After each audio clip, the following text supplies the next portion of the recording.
Assalamualaikum warahmatullahi wabarakatuh. Nama saya Melda Miftah Hoiria Siregar, NPM 2113023037 dari Prodi Pendidikan Kimia kelas 1A. Di sini saya akan menjelaskan pasal 17 sampai 31 tentang gerakan pramuka.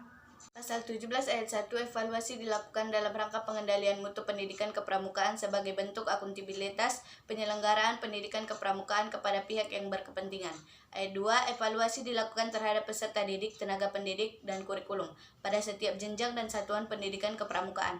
3. Evaluasi terhadap peserta didik dilakukan oleh pembina. 4. Evaluasi terhadap tenaga pendidik dilakukan oleh Pusat Pendidikan dan Pelatihan Nasional yang dibentuk oleh Kuartir Nasional. 5. Evaluasi terhadap kurikulum pendidikan kepramukaan dilakukan oleh Pusat Pendidikan dan Pelatihan Nasional yang dibentuk oleh Kuartir Nasional. Pasal 18 ayat 1, akreditasi dilakukan untuk menentukan kelayakan kegiatan dan satuan pendidikan kepramukaan pada setiap jenjang pendidikan kepramukaan. 2. Akreditasi dilakukan atas dasar kriteria yang bersifat terbuka dan dilakukan oleh lembaga akreditasi sesuai dengan peraturan perundang-undangan. Pasal 18 ayat 1, sertifikat berbentuk tanda kecakapan dan sertifikat kompetensi. 2. Tanda kecakapan diberikan kepada peserta didik sebagai pengakuan terhadap kompetensi peserta didik melalui penilaian terhadap perilaku dalam pengalaman nilai serta uji kecakapan umum dan uji kecakapan khusus sesuai dengan jenjang pendidikan kepramukaan. 3. Sertifikat kompetensi bagi tenaga pendidik diberikan oleh Pusat Pendidikan dan Pelatihan Kepramukaan pada tingkat nasional. Pasal 20.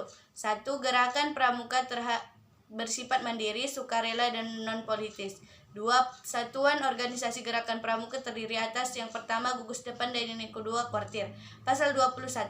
Gugus depan sebagaimana dimaksud dalam pasal 20 ayat 2, huruf A meliputi gugus depan berbaris satuan pendidikan dan gugus depan berbaris komunitas. Pasal 22 ayat 1, gugus depan berbasis satuan pendidikan sebagaimana dimaksud dalam pasal 21 meliputi gugus depan di lingkungan pendidikan formal.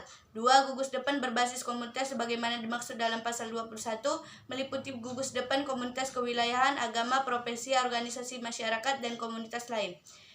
Pasal 23. Kuartir sebagaimana dimaksud dalam pasal 20 ayat 2 huruf B terdiri atas kuartir ranting, kuartir cabang, kuartir daerah, dan kuartir nasional. Pasal 24.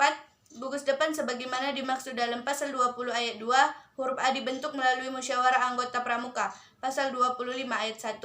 Gugus depan sebagaimana dimaksud dalam pasal 24 dapat membentuk kuartir ranting. Ayat 2.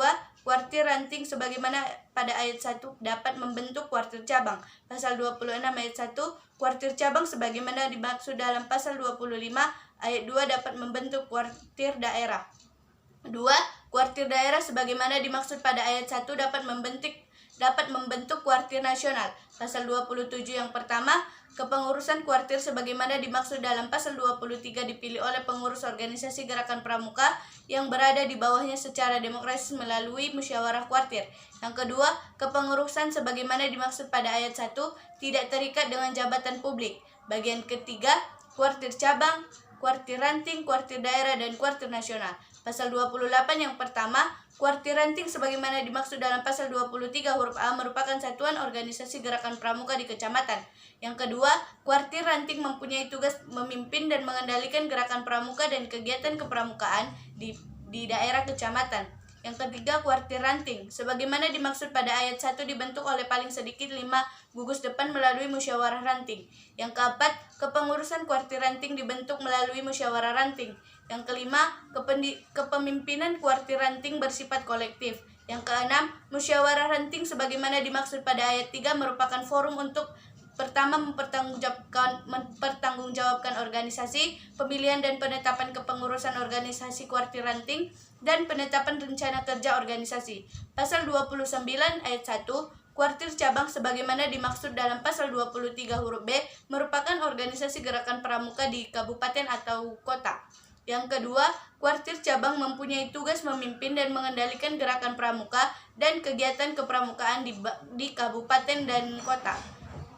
Yang ketiga, kuartir cabang sebagaimana dimaksud pada ayat 1 dibentuk melalui musyawarah cabang. Yang keempat, kepengurusan kuartir cabang dibentuk melalui musyawarah cabang. Yang kelima, kepemimpinan kuartir cabang bersifat kolektif. Yang keenam, musyawarah cabang sebagaimana dimaksud pada ayat 3 merupakan forum untuk mempertanggungjawabkan organisasi, pemilihan dan penetapan kepengurusan dan organisasi kuartir cabang. Dan yang ketiga, penetapan rencana kerja organisasi. Pasal 30. Yang pertama, kuartir daerah sebagaimana dimaksud pada pasal 23 huruf C merupakan organisasi gerakan pramuka di provinsi. Yang kedua, kuartir daerah mempunyai tugas memimpin dan mengendalikan gerakan pramuka dan kegiatan kepramukaan di daerah provinsi. Yang ketiga, kuartir daerah sebagaimana dimaksud pada ayat 1 dibentuk melalui musyawarah daerah. Yang keempat, kepengurusan kuartir daerah dibentuk melalui musyawarah daerah. Yang kelima, kepemimpinan kuartir daerah bersifat kolektif. Yang keenam, musyawarah daerah sebagaimana dimaksud pada ayat 3 merupakan forum untuk mempertanggungjawabkan organisasi, pemilihan dan penetapan kepengurusan organisasi kuartir daerah, dan penetapan rencana kerja organisasi. Pasal 23 ayat 1, kuartir nasional sebagaimana dimaksud dalam pasal 23 huruf D merupakan organisasi gerakan pramuka lingkungan nasional. Yang kedua, kuartir nasional mempunyai tugas memimpin dan mengendalikan gerakan pramuka serta kegiatan kepramukaan di lingkup nasional. Yang ketiga, kuartir nasional sebagaimana dimaksud pada ayat 1 dibentuk melalui musyawarah nasional. Yang keempat, kepengurusan kuartir nasional dibentuk melalui musyawarah nasional. Yang kelima, kepemimpinan kuartir nasional bersifat kolektif. Yang keenam, musyawarah nasional sebagaimana dimaksud pada ayat 3 merupakan forum musyawarah tertinggi untuk mempertanggungjawabkan organisasi, pemilihan dan penetapan kepengurusan organisasi kuartir nasional, perubahan dan penetapan anggaran dasar dan anggaran rumah tangga, serta penetapan rencana kerja strategi organisasi. Sekian dari saya. Wassalamualaikum warahmatullahi wabarakatuh.